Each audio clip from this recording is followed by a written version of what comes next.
मतलब संकल्पों की इन्वेस्टमेंट, यही हमारी शक्तियों की इन्वेस्टमेंट।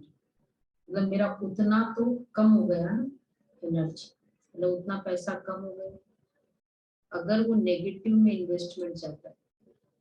इसलिए बाबा ने कहा कि अब पूरे मुरली में 3 बातों पर फोकस है। एक तो व्यर्थ कितना जाता है, दूसरा विकार, आज्ञाकारी बनना, आज्ञाकारी है या नहीं वो चेकिंग करनी, तीसरा है दुख देना और दुख लेना, तीनों की चेकिंग कैसे करनी है मुरली से सुनेंगे। सदा समर्थ कैसे बने, आज की मुरली का मेन सार है।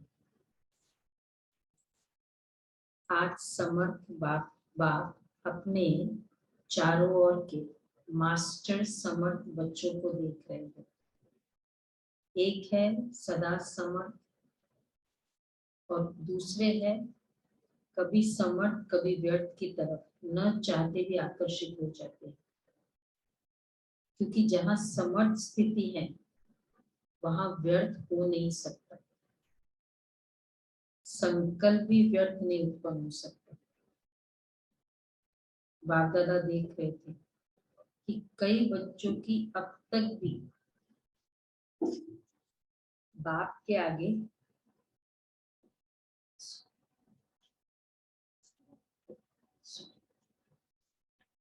फरियाद है कि कभी कभी व्यर्थ संकल्प याद को फरियाद में बदल देते। चाहते नहीं है लेकिन आ जाते हैं।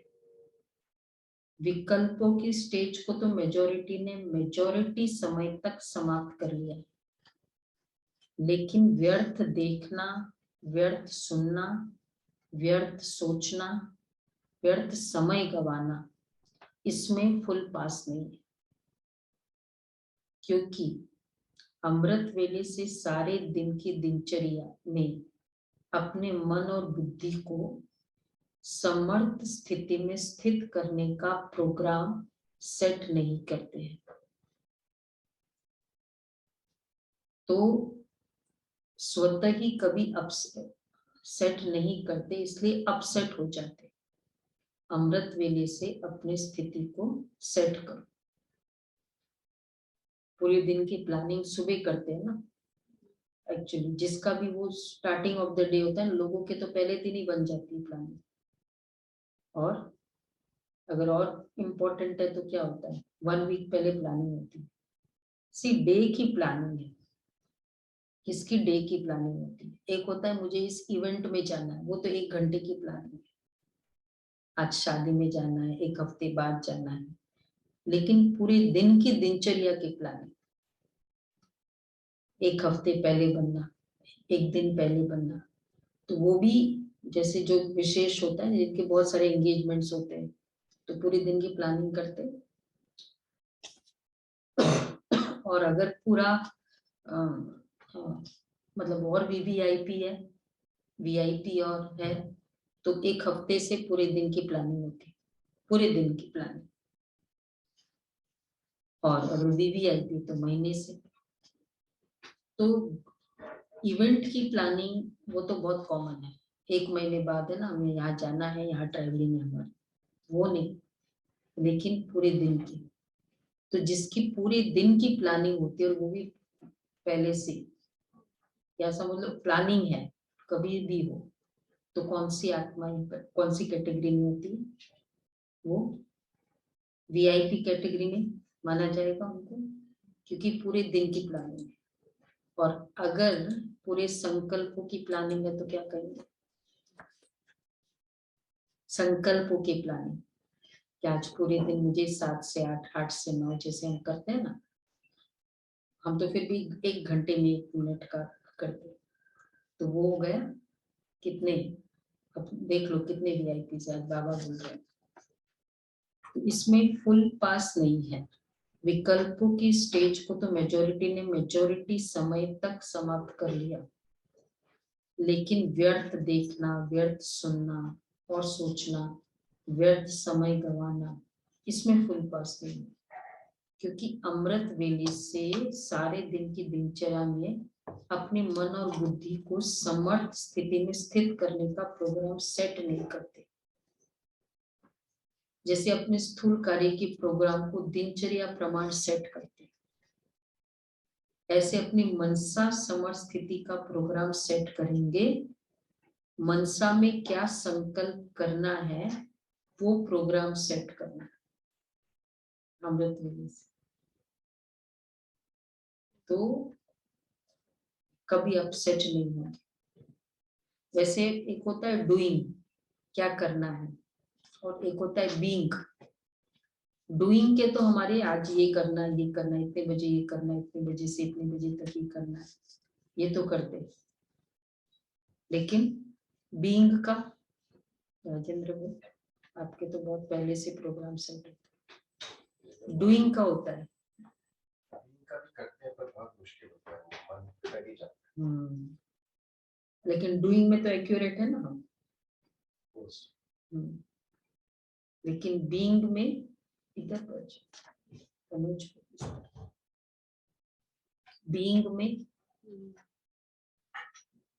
बीइंग में हम कितने एक्यूरेट हैं ये मैं देखूं।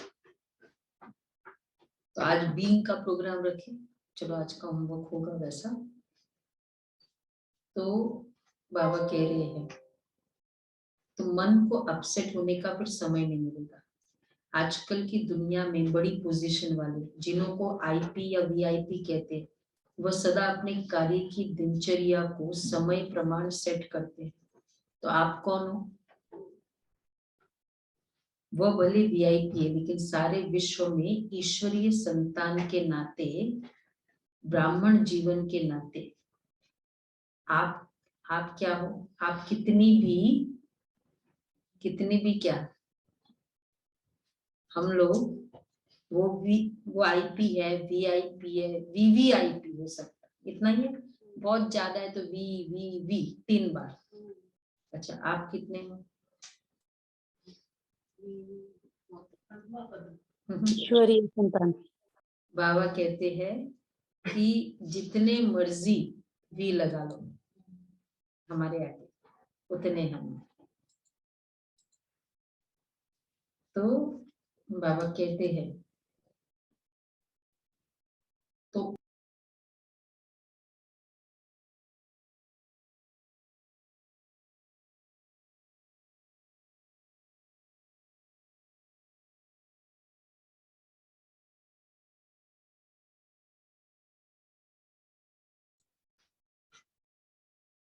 अच्छा, आपके आधार पर बाबा ने कहा कि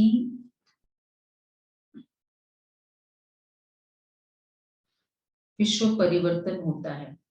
आप विश्व के नव निर्माण के आधार मूर्त हो। बेहद के ड्रामा अंदर हीरो एक्टर हो और हीरे तुल्य जीवन वाले हो।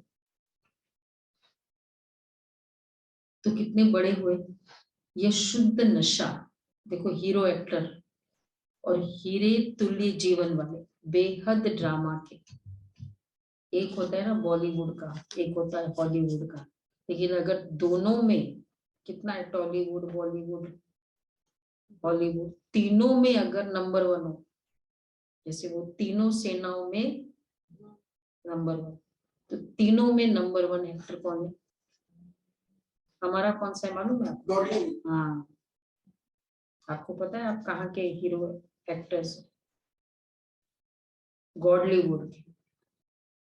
तो वो तीनों को, वो सीडीएस होता है ना, वो तीनों को सुपरसीड करता है। सब समझ गए आप? हॉलीवुड, बॉलीवुड और जो भी है, और भी जितने वुड है, हमारा कौन सा है? सबको पता है? नहीं पता? विनोद भाई का कौन सा है?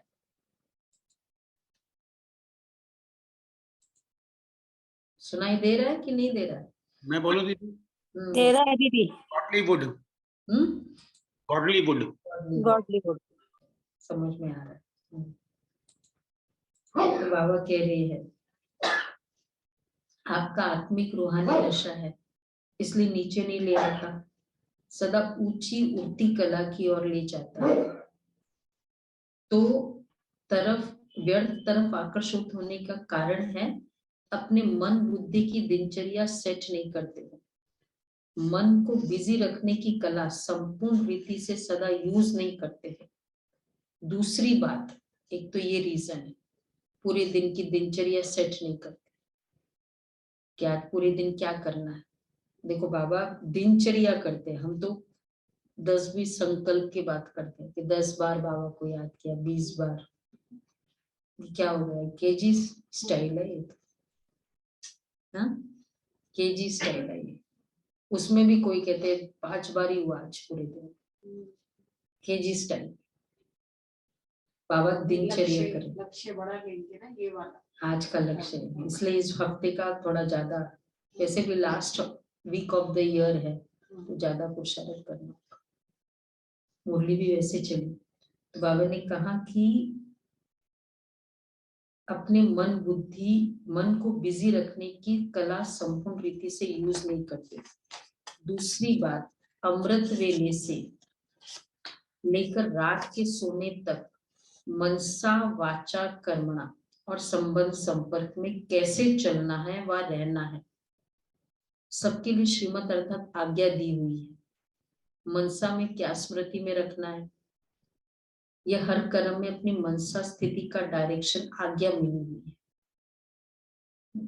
इस समय क्या स्थिति रखनी है, 4 बजे की स्थिति बाबा ने बताते, 5 बजे की भी स्थिति का बताया कि क्या करना होता है, 6 बजे, फिर बाद में 7 बजे स्कूल डेज, स्कूल टाइम, और उसके बाद 8 बजे फिर कर्मयोगी जीवन शुरू हो जाता है। चलो 9 बजे शुरू होता है, तो कर्मयोगी जीवन में क्या शिक्षा है वो सब मिली हुई है, क्या संकल्प है, और उसके बाद फिर बाद में रात को सोने का।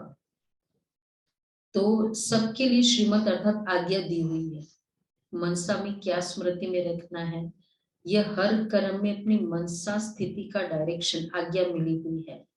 और आप सब आज्ञाकारी बच्चे हो ना, व बन रहे हो। आज्ञाकारी अर्थात बाप के संबंध से, आज्ञाकारी किसे कहेंगे, बाप के संबंध से, बाप के फुटस्टेप लेने वाले, और अर्थात कदम के ऊपर कदम रखने वाले। और दूसरा नाता है सजनियों का, तो सजनी भी क्या करती है, उनको क्या शिक्षा मिलती है, साजन के कदम ऊपर कदम चलो, साजन के कदम ऊपर कदम चलो, ये मिला ना शिक्षा। क्योंकि वो बाबा रेफर करते वैसे, जैसे वो होता है ना कि जो नई शादी होती है उस समय क्या करते हैं, वो पीछे चलती है ना, ऐसे ही बोला जाता है, पैर पे ही चलना होता है ना। पहले तो वो निशानी करते थे, फिर उसके ऊपर ही चलना होता था, मतलब उसके पीछे पीछे चलना होता है। तो पीछे चलने का मतलब ही क्या हुआ कि फुटस्टेप पर चलना, फुटस्टेप पर चलना, बाप के फुटस्टेप।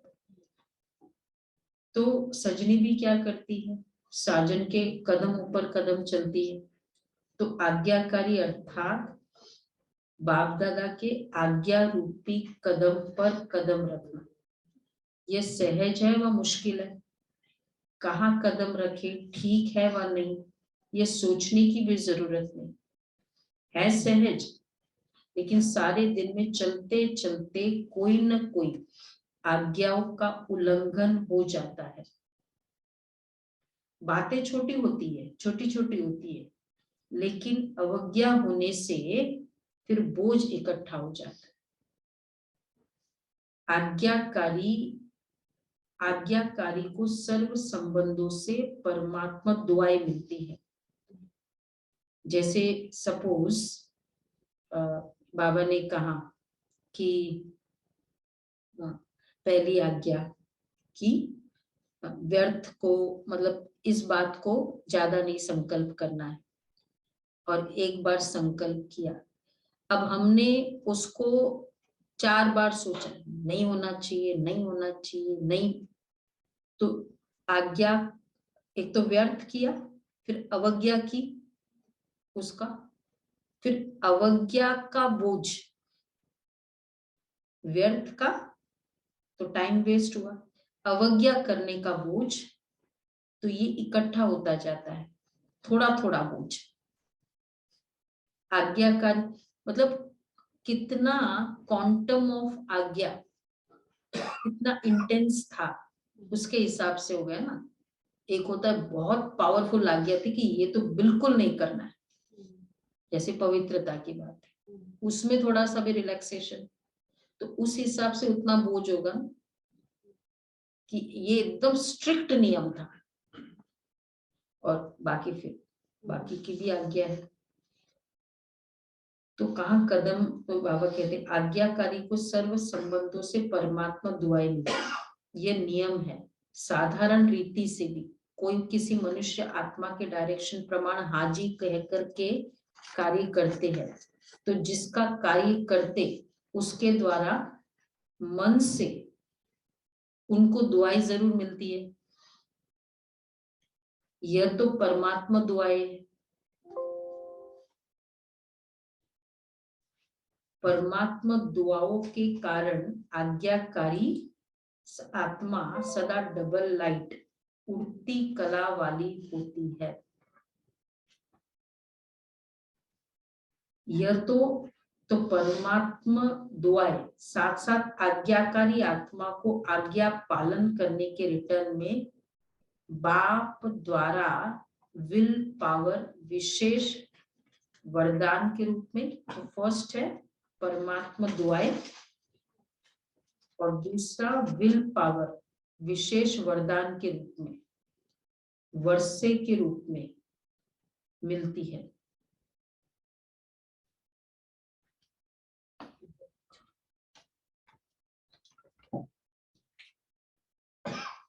बाप सर्व पावर्स विल में बच्चे को देते हैं, आज्ञाकारी तो दुआएं और विल पावर। हमें विल पावर नहीं होने का मेन रीजन दो है।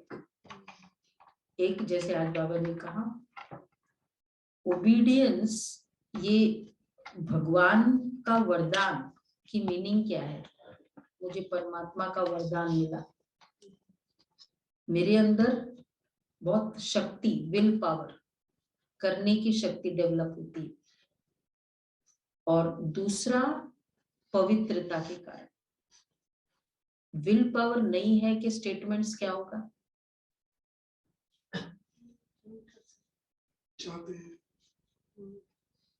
होता नहीं है, इतना तो चलता है। नहीं, वो अलबेलापन है, विल पावर नहीं होने के संकल्प। नहीं होता, नहीं कर सकता, कर लेंगे, हो जाएगा।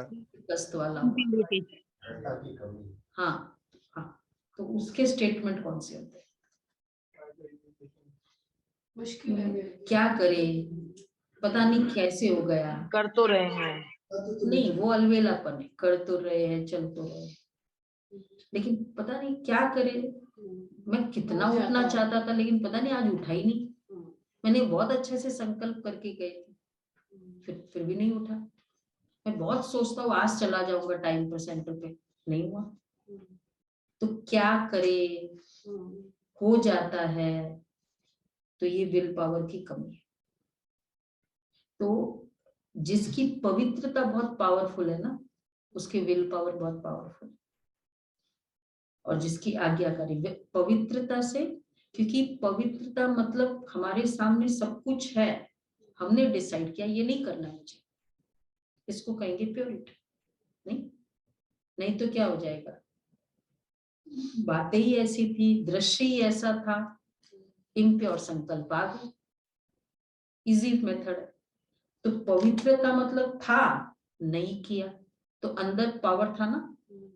तो इसी तरह सब सो रहे थे, रजाई में थे, मैं क्या संकल्प करती हूँ, मैं उठ सकती हूँ, मैं उठूंगी, वो सो रहे भले, अगर चलो और कहीं योग करना नहीं, वही योग करना है, फिर भी मुझे अट्रैक्शन नहीं होता है वहां का। तो जहां ये छोटी छोटी में अगर हमारा अट्रैक्शन नहीं हो रहा है ना, तो समझो कई बड़ी बड़ी बातों में इक्वेशन सेम है कि अट्रैक्शन नहीं होता है, इन्फ्लुएंस नहीं होता है, तो वो आत्मा विल पावर वाली होती है। और दूसरा है आज्ञाकारी, वो सहज है, बस बाबा ने कहा मुझे करना है, तो उससे विल पावर होती है। तो जो ऐसे विल पावर प्राप्त करने वाली आज्ञाकारी आत्मा वर्षा, वरदान और दुआई ये सब प्राप्तियां कर लेती है, जिस कारण सदा खुशी में नाचते, वाह वाह के गीत गाते, उड़ते रहते हैं। क्योंकि तो आज्ञाकारी आत्मा वर्षा, वरदान और दुआई, आज्ञाकारी बनो। उस पर देखो आज्ञाकारी बनने का फेथ भी होता, विल पावर भी मिलती है, वर्षा भी मिला, वरदान, दुआएं और फेथ भी होता है,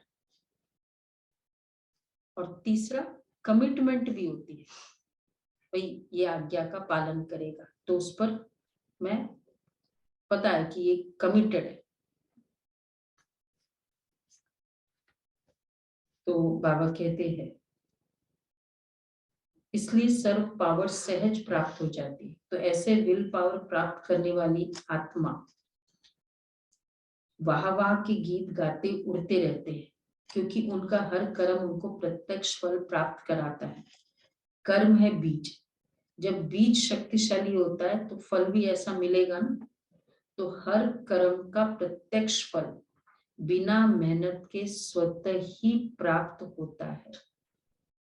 जैसे फल की शक्ति से शरीर शक्तिशाली रहता है, ऐसे कर्म के प्रत्यक्ष फल की प्राप्ति कारण आत्मा सदा समर्थ रहती है। फल खाते हैं, वैसे भी फ्रूट्स खाने से ताकत रहती है, और प्रत्यक्ष फल, फ्रूट का एक फॉर्मूला है, जितना फ्रेश है उतना अच्छा है, होता है ना, काट के रखा नहीं जाता है कि काट के रखो, नहीं, फ्रेश। तो प्रत्यक्ष फल ये भी प्रत्यक्ष फल। कितना हम डायरेक्ट फ्रूट खाते, कौन सा प्रत्यक्ष फल है? कर्म मैंने आज्ञाकारी बनी तो क्या हो गया, इमीडिएटली दूसरे को फेथ और सिंपल आज्ञा है, भाई इतने बजे आ जाना क्लास में, सपोज एक ये आज्ञा पालन की, तो फिर क्या होगा, दूसरे को फेथ होगा। और फिर तीसरा है आज्ञाकारी, मतलब मुझे तो जैसे बोला वैसे करना है, बेफिक्र। आज्ञाकारी बुद्धि वैसे नहीं चलाता, बेशक वैसे समझ से चलाना होता है, पर बुद्धि उस तरह नहीं चलाएगा। तो कर्म के तो 3 इमीडिएट रिजल्ट क्या मिला, फेथ, दूसरा वही प्रत्यक्ष फल क्या मिला, बेफिक्र, बस आज्ञा करो। तो जैसे फल की शक्ति से शरीर शक्तिशाली रहता है, ऐसे कर्म के प्रत्यक्ष फल की प्राप्ति कारण आत्मा सदा समर्थ रहती है। तो सदा समर्थ रहने का दूसरा आधार है सदा और स्वतः आज्ञाकारी बनना। कितना अच्छी बात, सदा और स्वतः आज्ञाकारी बनना। सदा आज्ञाकारी बनना ठीक है, स्वतः आज्ञाकारी बनना इजी हो गया ना, इतनी बार किया हो कोई चीज तो वो स्वतः होती है। एग्जाम्पल, स्वतः आज्ञाकारी एग्जाम्पल, जैसे हम हमारा मुरली का टाइम जो है वो वही स्वतः ही हो जाता है, उठ जाते स्वतः ही। हैं। मतलब ऑटोमेटिक, ऑटोमेटिक में आज्ञाकारी। मुझे, मैं एक तो मैं सदा हूँ, लेकिन फिर भी आज्ञा पालन करते समय संकल्प चलता है, क्या है मुझे ही बोलते रहते हैं और कोई तो सुनता नहीं है, तो वो तो सुनते नहीं, उनको बोलते भी नहीं, मुझे, मतलब ये भी मेरा मेहनत है संकल्पों में, मेहनत भी न हो, स्वतः आज्ञाकारी। ऐसी समर्थ आत्मा सदा सहज उड़ते हुए अपने संपूर्ण मंजिल बाप के समीप स्थिति को प्राप्त करती है। तो व्यर्थ तरफ आकर्षित होने का कारण है अवज्ञा, कुछ न कुछ अवज्ञा की। अच्छा, अवज्ञा कौन सी है? अब अवज्ञा की लिस्ट, डिसओबीडियंस की लिस्ट। ओबीडियंस की लिस्ट तो हमको पता है ना सारा, इतने बजे से इतने बजे क्या करना है, इतने बजे से इतने बजे क्या संकल्प करना है, डूइंग और बीइंग दोनों बात। बड़ी बड़ी अवज्ञा नहीं करते हो, छोटी छोटी अवज्ञा हो जाती है। जैसे मुख्य पहली आज्ञा है, एक है जीवन की आज्ञा फर्स्ट, और एक है पूरे दिन की आज्ञा, टाइम टेबल की आज्ञा। तो वो कौन सी है? अमृत वेला। और जीवन की आज्ञा है पहली पवित्र। तो पहली मुख्य आज्ञा है पवित्र बनो, कामजीत बनो। अब इस आज्ञा को पालन करने में मेजॉरिटी पास हो जाती है, भोली भोली माताएं भी इसमें पास हो जाती है। जो बात दुनिया असंभव समझती है उसमें पास हो जाते हैं, लेकिन उनका दूसरा भाई, काम का भाई, ब्रदर, जुड़वा ब्रदर है क्या, छोटा ब्रदर, क्रोध, उसमें कभी कभी आधा फेल हो जाते हैं। बड़ा ब्रदर सोर्स वही है ना, सोर्स काम है तभी क्रोध, क्योंकि वो मेन रीजन वो है।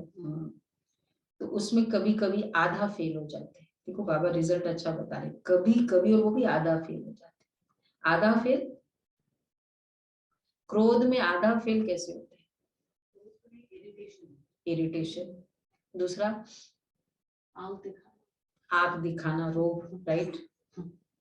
और तीसरा अंदर से गुस्सा हो जाना, सप्रेशन, गुस्सा हो जाना, बात ना करना, बात नहीं करना, किनारा करना। किनारा करना तो बहुत अच्छा क्रोध है, बड़ा डिस्टेंस है। तो ये है इरिटेशन हो जाना। क्रोध नहीं आता है, थोड़ा रोब रखता हूं। जब असंभव को संभव कर लिया, ये तो उसका छोटा भाई है, तो इसको आज्ञा कहेंगे व अवज्ञा कहेंगे? इसमें भी छोटी अवज्ञा, इससे भी छोटी अवज्ञा, ये तो रोब दिखाना, ये भी अवज्ञा की लिस्ट में आएगा। फिर अथॉरिटी नहीं रखी कुछ भी, रोब भी ना दिखाए, अथॉरिटी भी रखे, अथॉरिटेटिव बोल भी हो, इतना बड़ा मैनेजमेंट भी, कंपनी चलानी है, स्कूल चलाना है, तो फिर कैसे करें? बोलो भाई राजेंद्र भाई, आपका क्या अनुभव है? रोब भी ना रखे, हो सकता है? एक्शन में हो और फिजिकली, मतलब वो चाल लेना हो, जो भी फर्मनेस है एक्शन में रखी जा सकती है। मतलब फर्मनेस हो, रोब नहीं हो, आंखें दिखाए, मेरे से कोई डरे, मैं आऊं तो कोई डर कर रहे। रोब का क्या सिम्टम्स होगा? हाँ? कम बोलना वो तो ठीक है, रोब रोब, डरे मेरे से, आंखें दिखाना, हाँ वही, मेरे से डरे। और लेकिन मतलब मेरे से खुश होए, मैं आऊं उस कैबिन में, कि मेरे से डरे, क्या होना चाहिए? फिर रिस्पेक्ट डर से थोड़ी होता है, वो तो फिर आर्टिफिशियल हो जाता है, ये बाबा कहते हैं। तो रोब भी न हो, रोब रखता हो, तो ये भी उसका छोटा भाई, ये भी अवज्ञा हो। एक्चुअली ये फिजिकल मीन्स हम तब लेते हैं, लकड़ी कब ली जाती है? जब पैर में ताकत नहीं है। जब आत्मा में ताकत नहीं है तो फिजिकल मीन्स लेते, रोब होना चाहिए। जब आत्मा में ताकत होगी, इतनी पावरफुल होगी, दादी आएगी, आते हैं, एकदम साइलेंस हो जाते हैं, उनकी अपनी स्थिति है। तो इससे भी छोटी अवज्ञा, अब ये तो ठीक है बड़ी है, इससे भी छोटी अवज्ञा है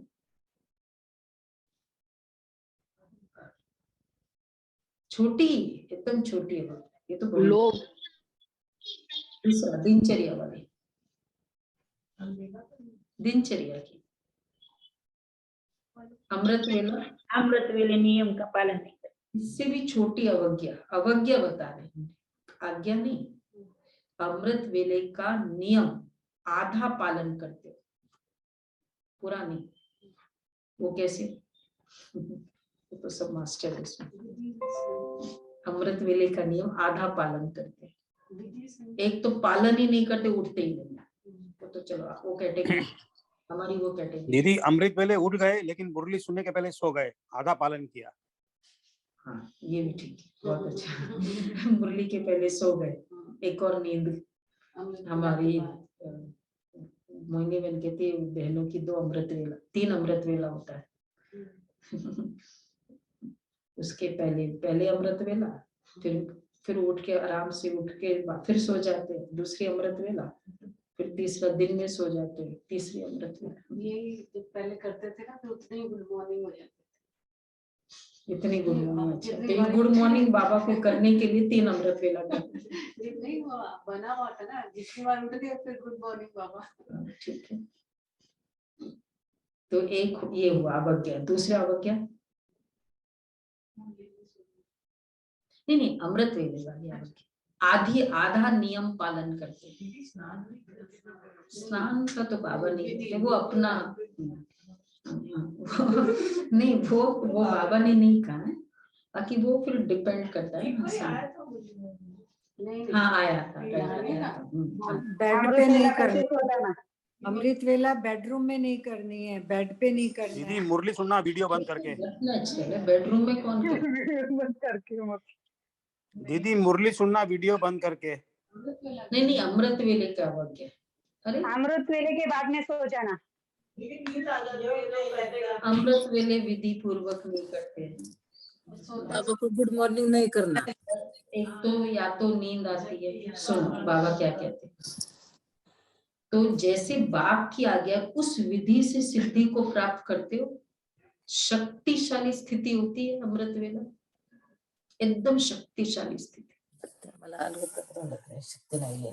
जो एक्चुअली अमृत वेला शक्तिशाली करता है ना, वो मिस भी करता है। अगर मतलब कौन मिस नहीं करता है, पता है बैठ के भी कौन सा इतना मजा आ रहा था, सो भी गए तो मिस। और जो मिस करता है ना, तो 2-3 बार हफ्ते में मिस करो, फील नहीं होता है, क्योंकि मिस करता है। और क्यों मिस करता है? क्योंकि वैसे ही शक्तिशाली नहीं होता है। 10 मिनट कर लिया, 15 मिनट कर लिया, ठीक है, गुड मॉर्निंग बाबा, उठ के गए, ये भी अमृत वेला नहीं होता। स्वीट साइलेंस, कोई भी प्रोग्रेस का आधार, गीता दीदी हमेशा कहती है, दीदी का 92 की एज तक की अमृत वेला, मतलब वो क्या बोलते हैं, रिकॉर्ड है। कोई बहुत ऐसी बीमारी हो तब कभी सोई होंगे दीदी, पर अमृत वेले में दीदी बहुत अलर्ट आज की स्थिति में। अमृत वेला अलर्ट, एकदम शक्तिशाली स्थिति, व्यर्थ संकल्प नहीं, ये होता है अमृत वेला। स्वीट साइलेंस के साथ साथ निद्रा की साइलेंस भी मिक्स हो जाती है। बाप दादा अगर हर एक को अपने सप्ताह की, एक सप्ताह की टीवी दिखाए तो बहुत मजा देखने में आएगा। बाबा रिकॉर्ड करता है, वीडियो रिकॉर्डिंग होती है इसको। तो आदि आज्ञा मानते हो, नेमिनाथ बनते हो, लेकिन सिद्धि स्वरूप नहीं बनते। इसको क्या कहेंगे? नेमिनाथ, नियम प्रमाण। नियम प्रमाण उठ जाते हैं पर शक्तिशाली नहीं। इसको क्या कहेंगे? प्रोग्रेस का आधार ही है, स्थिति की प्रोग्रेस का आधार, फिजिकल प्रोग्रेस का आधार, मन की प्रोग्रेस का आधार अमृत वेला शक्तिशाली। ऐसा होना चाहिए बैठे एक आसन पर, हिले भी नहीं। कौन करना चाहता है ऐसे अमृत वेला? एक नहीं, ये बट वाला नहीं, हम क्वेश्चन है कौन करना चाहता है? तो चेंज करेंगे, 1 घंटा कर लेते हैं। सेंटर पे करना एक दिन, न्यू ईयर के दिन करें, सेंटर पर करके देखो, 4 बजे जिसको आना हो। हाँ जिसको आना है आते हैं, कितने जगह आते हैं। न्यूयॉर्क मतलब इतने बड़े विदेशों में आते हैं। अगर एक दिन करना हो तो फिर वो ताकत मिलेगी। तो बाबा कहते नेमिनाथ बनते लेकिन सिद्धि स्वरूप नहीं बनते। तो जैसे आज्ञा है तो इसको क्या कहेंगे, ऐसे छोटी छोटी आज्ञाएं, ऐसे छोटी छोटी आज्ञाएं हैं। जैसे आज्ञा है तीसरी, किसी भी आत्मा को न दुख दो न दुख लो। इसमें भी दुख नहीं देते हो, आदि आज्ञा, लेकिन ले तो लेते हो ना। व्यर्थ संकल्प चलने का कारण ही है व्यर्थ दुख लिया। सुन लिया तो दुखी हुए, सुनी हुई बात न चाहते भी मन में चलती है, ये क्यों कहा, ये ठीक नहीं कहा, यह नहीं होना चाहिए। व्यर्थ सुनने देखने की आदत मन को 63 जन्मों से है, इसलिए अभी भी उस तरफ आकर्षित हो जाते हैं। छोटी छोटी अवज्ञाएं मन को भारी बना देती है और भारी होने के कारण ऊंची स्थिति की तरफ उड़ नहीं सकते। दुख न लेना, उसका भी कैसे हम दुख ले लेते, दुख कैसे ले लेते हैं। मुझे कहा मुझे वो एक्चुअली देभानी है। देभान है। और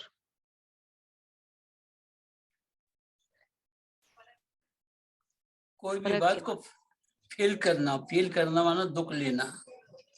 फील करना सिंपल है, वो हम लोगों ने डिस्कस किया भी था ना देवी संस्कार में। एक अभी प्लेन क्रैश देखा, अच्छा नहीं लगा, बहुत खराब लगा। अब उस वीडियो को बार बार देखो, उस वीडियो को बार बार सोचो, कितने बार दुख ले, अरे बहुत हुआ, फिर अरे बहुत, अरे 10 बार सोच के 10 बार क्यों दुख लिया। पता करना था ना कि ऐसे हुआ या फिर कैसे हुआ, थोड़ा चलो हम उस तरह से देखते। बार बार अरे ऐसे, ये क्या करते हैं न्यूज वाले, अगर 10 मिनट भी न्यूज देखे तो 9 मिनट्स तो व्यर्थ देखते हैं। कैसे दीपक भाई, राइट? क्योंकि वो मैंने अभी भी ये इसके प्लेन क्रैश में तो ऐसी उस समय न्यूज देखा, मैंने कहा ये तो हो गया ना सीन, दिखाई वही सीन दिखाते जा रहे। हाँ, अच्छे से रजिस्टर हो जाता है, कैप्चर हो जाता है, और फिर योग में बैठेंगे तो वही आता है। ये है व्यर्थ। ये बार बार वो संकल्पों को आते जाना, जो चीज एक्सीडेंट है बार बार, फिर उसको फिर जो कैप्चर हो जाएगी ना, वो वर्णन भी करना मजा आएगा आपको बोलने में। व्यर्थ सुनने देखने की आदत, छोटी छोटी अवज्ञा मन को भारी बना देती, और भारी होने के कारण ऊंची स्थिति की तरफ उड़ नहीं सकते। ये बड़ी गुह्य बात है।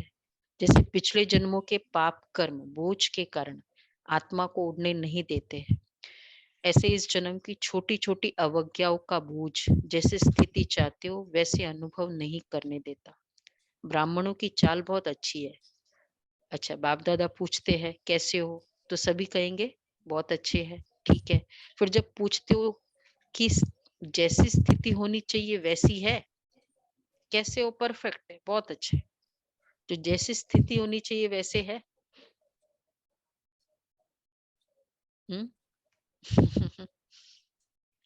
तो चुप हो जाते हैं। देखा, सब चुप हो गए ना। इस कारण ये अवज्ञाओं का बोझ सदा समर्थ बनने नहीं देता। अवज्ञाओं का बोझ ये है।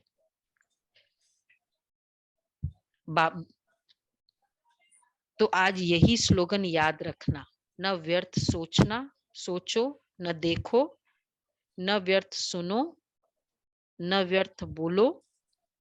सोचो, देखो, सुनो, बोलो, और इसके बाद लास्ट है करना, न कर्म में आओ।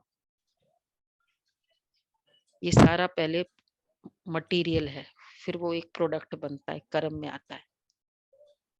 तो व्यर्थ सोचो और न देखो। पूरे दिन में आज ये कर सकते, देखो नहीं बिल्कुल भी। एक बार वो सीन देख लिया ना, किसी ने कहा हम मूवी देखने जाते, साक्षी होकर देखते हैं मूवी, साक्षी होकर। वो तो दूसरे का लाइफ है ना, दूसरे की सीन से, ठीक है ना? बोलो भाई दीपक भाई, ठीक है? साक्षी होके देखना होता है।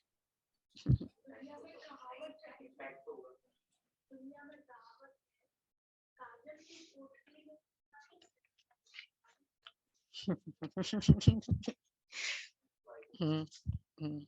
अरे 3 घंटे आप देख रहे हो पूरा व्यर्थ, क्या जरूरत है ये सब देखने की? ये व्यर्थ है, समर्थ है। अवज्ञा 100% पूरा 3 घंटा अच्छे से ऑफिशियली 400 की टिकट आती है या जितनी भी, पैसा खर्च करके वेस्ट पूरा लेना, ये करते हैं। तो ये है, बाबा कहते हैं ये छोटी छोटी देखना, ये व्यर्थ देखना। अब इसी तरह व्यर्थ सोचना, व्यर्थ सुनना, आधा घंटा फोन पे बात करेंगे जबरदस्ती का, तो व्यर्थ बोला। तो इस बार ये चेकिंग करें, इस हफ्ते last week of the year है। मुझे बहुत अच्छा लगा, तो मैं आज सुबह से मैंने स्टार्ट कर दिया। आप बुराई से तो पार हो गए, अब ऐसे आज्ञाकारी चरित्र का चित्र बनाओ, इसको कहते सदा समर्थ आत्मा। अच्छा, सभी टीचर्स आर्टिस्ट हो ना, चित्र बनाना आता है, अपना श्रेष्ठ चरित्र का चित्र बनाना आता है, तो बड़े ते बड़े चित्रकार वही है जो हर कदम में चरित्र का चित्र बनाते रहते हैं। इसी चरित्र का चित्र बनाने के कारण ही आपके जड़ चित्र आधा कल्प चलते हैं। तो टीचर्स अर्थात बड़े ते बड़े चित्रकार अपना भी चित्र और चरित्र पर, हाँ, तो अपना भी चित्र बनाते और अन्य आत्माओं को भी चित्र बनाते हो, औरों के भी श्रेष्ठ चरित्र बनाने के निमित्त टीचर्स हो ना, इसी में बिजी रहते हो ना, फुल बिजी रहो। 1 सेकंड भी मन बुद्धि को फुर्सत में रखा तो व्यर्थ संकल्प अपनी तरफ आकर्षित कर लेंगे। सुनाया ना कि सेवा का प्रत्यक्ष फल सदा प्राप्त हो, सेवा का प्रत्यक्ष फल सदा प्राप्त हो, यही निशानी है व्यर्थ सदा आज्ञाकारी आत्मा की। कभी सेवा का प्रत्यक्ष फल मिलता और कभी नहीं मिलता, इसका कारण कोई न कोई अवज्ञा होती है। टीचर्स अर्थात अमृत वेले से लेकर रात तक हर आज्ञा के कदम पर कदम रखने वाली ऐसी टीचर्स हो, वह कभी कभी अलवेलापन आ जाता है। अलवेला नहीं बनना, जिम्मेवारी के ताजधारी हो ना, कभी ताज भारी लगता है तो उतार देते हैं, आप उतारने वाले तो नहीं हो ना। सदा आज्ञाकारी माना, सदा जिम्मेवारी के ताजधारी। टीचर्स तो सब है, लेकिन इसको कहते हैं योग्य टीचर, योगी टीचर। तो अमृत वेले से लेकर रात तक आज्ञा के कदम पर कदम रखने वाले, ये है योग्य टीचर्स। टीचर्स कभी कंप्लेन नहीं कर सकती, औरों को कंप्लीट करने वाली हो, कंप्लेन करने वाली नहीं। कभी ऐसे पत्र तो नहीं लिखती हो ना, क्या करे, हो गया, होना तो नहीं चाहिए, वो तो समाप्त हो गया ना। सुनाया ना, सुनाया था पत्र लिखो जरूर, मधुबन में पत्र जरूर भेजो, लेकिन परंतु मैं सदा ओके हूं, बस ये 2 लाइन लिखो। पढ़ने वालों को भी टाइम नहीं दो, टाइम नहीं, पूरी पूरी स्टोरीज लिखते हैं ना, फिर कंप्लेन करते कि पत्र का उत्तर नहीं आया। वास्तव में आप सबके पत्रों का उत्तर बाप दादा रोज की मुरली में देता ही है। आप लिखेंगे ओके और बाप दादा ओके के रिटर्न में कहते हैं याद प्यार और नमस्ते। तो ये रिस्पॉन्ड हुआ ना, समय को भी बचाना है। सेवा समाचार भी शॉर्ट में लिखो, तो समय की भी इकोनॉमी, कागज की भी इकोनॉमी, पोस्ट की भी इकोनॉमी, एक नामी इकोनॉमी हो सकती है ना। एक्चुअली वही है, जब भी हम कुछ लिखते हैं, बोलते हैं, हम वापस उसको रिलीव करते हैं। किसी मैं लिखूंगी आपको, अनलेस एंड अनटिल की इसमें मेरे को क्या करना है, अगर ये फोकस है। अगर कंप्लेन होता है तो हम दुख को बार बार रिलीव करते हैं, जैसा उस समय फील हुआ ना, जब हम सोचेंगे फिर मैं बोलूंगी या लिखेंगे, वैसा ही फील करना है, होता है। हम्म। इसलिए बाबा कहते हैं तो बस ये 2 लाइन लिखो, पढ़ने वालों को भी टाइम नहीं, तो ये रिस्पॉन्ड हुआ ना, समय को भी बचाना है ना, सेवा समाचार भी शॉर्ट में लिखो, तो समय की भी इकोनॉमी, कागज की भी इकोनॉमी, पोस्ट की भी इकोनॉमी। एक पत्र 3 पेज में भी लिखा जा सकता है, कोई को विस्तार से लिखने का डायरेक्शन मिलता है तो भल लिखो, लेकिन 2 लाइन में भी अपनी गलती की क्षमा ले सकते हो। छिपाओ नहीं, लेकिन शॉर्ट में लिखो। ये भी नहीं कि छिपाओ, बाबा को उन दिनों तो पत्र ही होता था। कितने पत्र लिखते हैं जिनका कोई सार ही नहीं है। बाप को कहो मेरा यह काम कर लो, मेरे को ठीक कर दो, मेरा धंधा ठीक कर दो, मेरी पत्नी को ठीक कर दो। ऐसे पत्र एक बार नहीं 10 बार भेजते हैं। तो अब इकोनॉमी के अवतार बनो और बनाओ। मतलब अब ये पत्र भी बाबा को नहीं दो, इसको ठीक कर दो, इसको ये कर दो। हम्म, ओके लिखना है। हाँ भाई, एक बार बता दिया बाबा को ठीक कर दो, अब बाबा ने इसकी युक्ति बताई है जो भी ठीक करना है। बच्चे को ठीक कर दो, अच्छा क्या युक्ति बोली बाबा ने?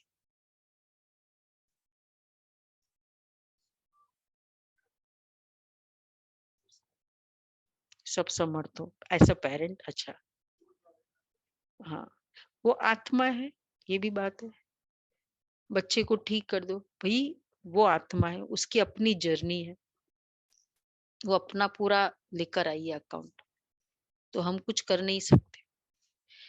तो ऐसे पत्र, तो इसलिए ये पत्र एक बार नहीं 10 बार भेजते हैं। तो अब इकोनॉमी के अवतार बनो। अच्छा, सभी का ये मेला अच्छा लगता है ना। दुनिया वाले कहते 2 दिन का मेला और आपका है 4 दिन का मेला। सभी को पसंद है ना ये मेला? अच्छा हाँ, वो मधुबन जाते हैं ना। अच्छा, जोन वाइज बच्चों से मुलाकात, बॉम्बे और गुजरात ग्रुप। 2 दिन का मेला और 4 दिन का मेला क्या मतलब? नहीं, दुनिया वाला का तो 2 दिन, वो जैसे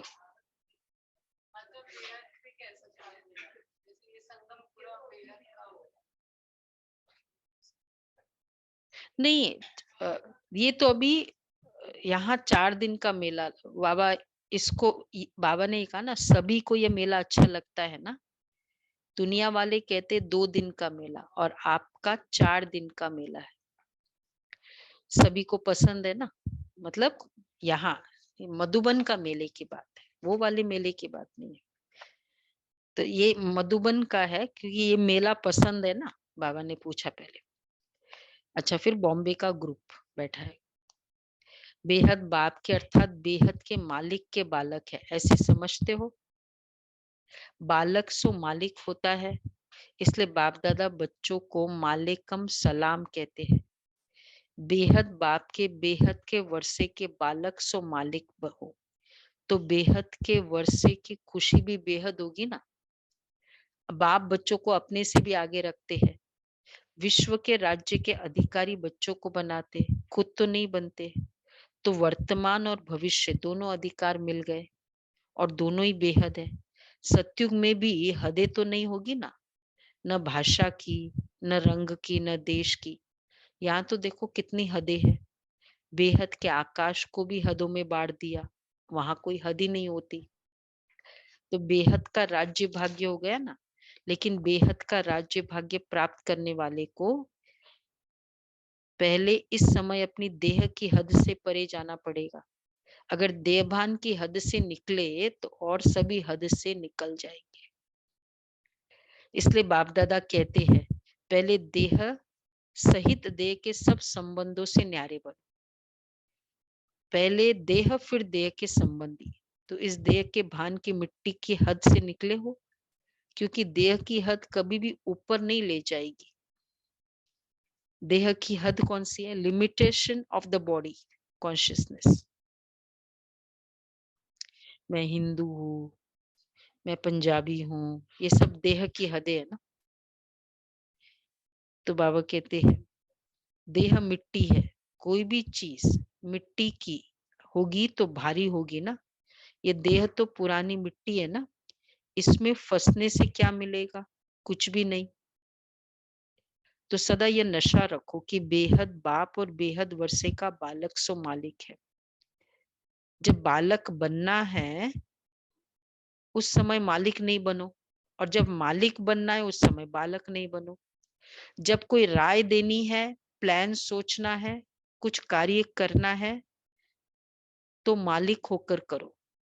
लेकिन जब मेजॉरिटी द्वारा या निमित्त बनी हुई आत्माओं द्वारा कोई भी बात फाइनल हो जाती है तो उस समय बालक बन जाओ। बालक और मालिक।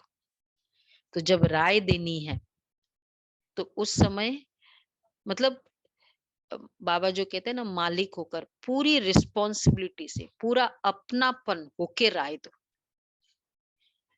और फिर बालकपन। तो बाबा कहते हैं जब कोई प्लान सोचना है, कुछ कार्य करना है तो मालिक होकर करो। लेकिन जब मेजॉरिटी द्वारा, हाँ मेरा ऐसा नहीं, मेरा ही विचार ठीक है, मेरा ही प्लान ठीक है, नहीं, उस समय मालिक नहीं बनो। किस समय राय बहादुर बनना है और किस समय राय मानने वाला बनना है। जिसको ये तरीका आ जाता है वह कभी नीचे ऊपर नहीं होता, वह पुरुषार्थ और सेवा में सफल रहता है। अपने को मोल्ड कर सकता है, अपने को झुका सकता है।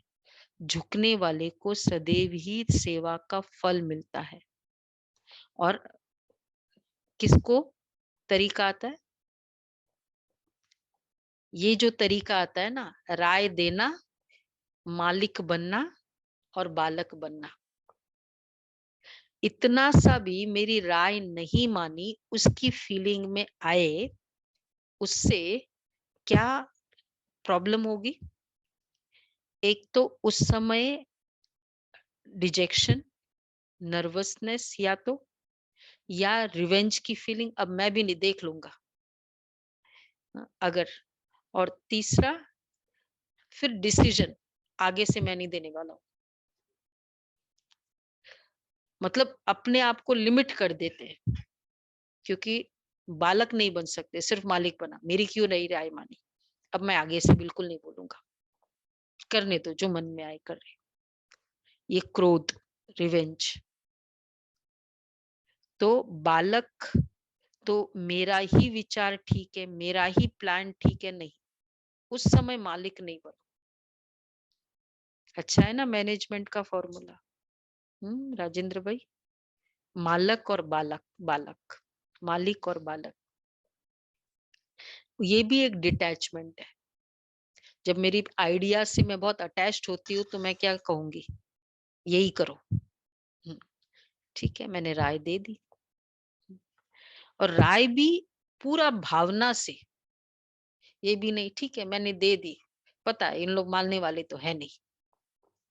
चलता है ऐसे, भाई बोल देते हैं आओ सेंटर पे। कभी कभी होता है ना कि मतलब ये भी संकल्प आना कि ये मानने वाली नहीं है। कैसी राय है? राइट है? राय दे पहले रिजेक्शन ले आए ना पहले। हाँ, ये भी संकल्प राइट नहीं है। बहुत प्यार से, बहुत खुशी से राय दी, डिटैच।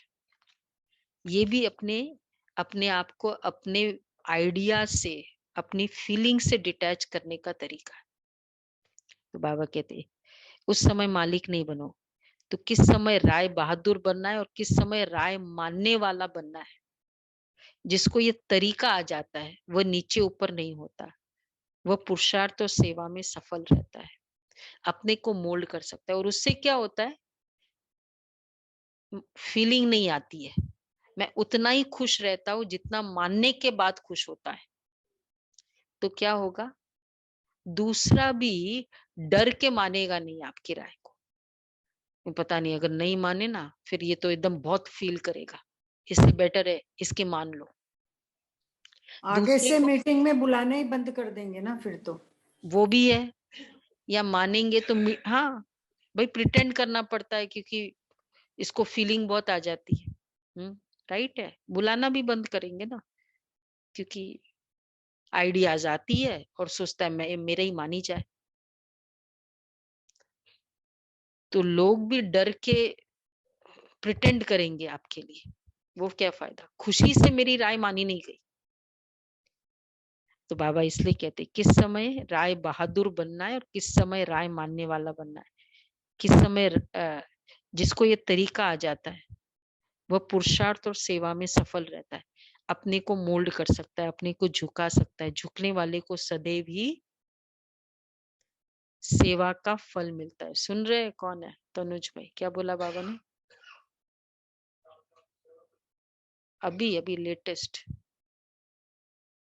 हाँ, इधर इधर अटेंशन दो, नीचे मत देखो, इधर देखो।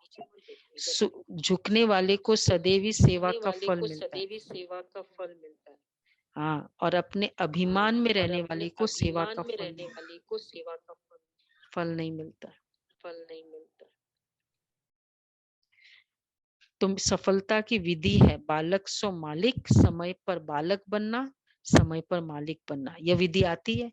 अगर छोटी सी बात को बालक के समय मालिक बनकर सिद्ध करेंगे तो मेहनत ज्यादा और फल कम मिलेगा। और जो विधि को जानते हैं समय प्रमाण उसको मेहनत कम और फल ज्यादा मिलता है। वह सदा मुस्कुराता रहेगा, स्वयं भी खुश रहेगा और दूसरों को देखकर भी खुश होगा। सिर्फ मैं बड़ा खुश रहता हूँ यह नहीं, खुश लेकिन मैं बड़ा खुश रहता हूँ यह नहीं, लेकिन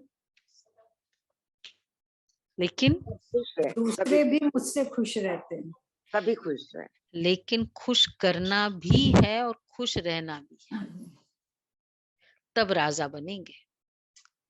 अपने को मोल्ड करेंगे तो गोल्डन एज का अधिकार जरूर मिलेगा। अच्छा, चारों ओर के सदा समर्थ आत्माओं को, सदा हर कदम में आज्ञाकारी रहने वाली आज्ञाकारी बच्चों को, सदा व्यर्थ को समर्थ में परिवर्तन करने वाले विश्व परिवर्तक आत्माओं को, सदा अपने चरित्र के चित्रकार बच्चों को, सदा समर्थ बाप दादा का याद प्यार और नमस्ते। हम रूहानी बच्चों की रूहानी बाप दादा को याद प्यार, गुड मॉर्निंग और शुक्रिया बाबा, वरदान है स्थूल और सूक्ष्म दोनों रीति से स्वयं को बिजी रखने वाले माया जीत विजयी भव। स्थूल और सूक्ष्म दोनों रीति से स्वयं को बिजी रखने वाले माया जीत विजयी भव। स्वयं को सेवाधारी समझ अपनी रुचि उमंग से सेवा में बिजी रहो तो माया को चांस नहीं मिलेगा। अपनी रुचि और उमंग से सेवा में बिजी रहो। जब संकल्प से, बुद्धि से, चाहे स्थूल कर्मणा से फ्री रहते हो तो माया चांस ले लेती है। लेकिन स्थूल और सूक्ष्म दोनों ही रीति से खुशी खुशी से सेवा में बिजी रहो तो खुशी के कारण माया सामना करने का साहस नहीं रख सकती। इसलिए स्वयं ही टीचर बन बुद्धि को बिजी रखने का डेली प्रोग्राम बनाओ तो माया जीत विजयी बन जाएंगे। सेवा में बिजी, रुचि से और उमंग से सेवा में बिजी तो माया, जैसे रुचि और उमंग से कुछ भी करो, जैसे सेंटर पे आते हैं रुचि से उमंग से, तो क्या होगा, ये टाइम कॉन्शियस नहीं होंगे। वैसे टाइम से जाना है लेकिन नहीं तो फिर वो माया का ये भी एक बार बार घड़ी देखना, ये भी क्या है, ये भी माया का दरवाजा है। उससे क्या होता है, दूसरा भी डिस्ट्रैक्ट हो जाता है, उसका भी ध्यान वहां जाता है। क्योंकि मेरा ध्यान जाता है, वो भी वहां ध्यान जाता है। तो ये सब माया के स्थूल और सूक्ष्म दरवाजे। तो इसलिए बाबा कहते बिजी नहीं रहो, बिजी रहोगे तो माया रहेगी। डेली प्रोग्राम, आज का डेली प्रोग्राम बनाना है, मुरली के अकॉर्डिंग भी और वरदान के। स्लोगन है निश्चय और फलक से कहो बाबा मेरे साथ है तो माया समीप आ नहीं सकती।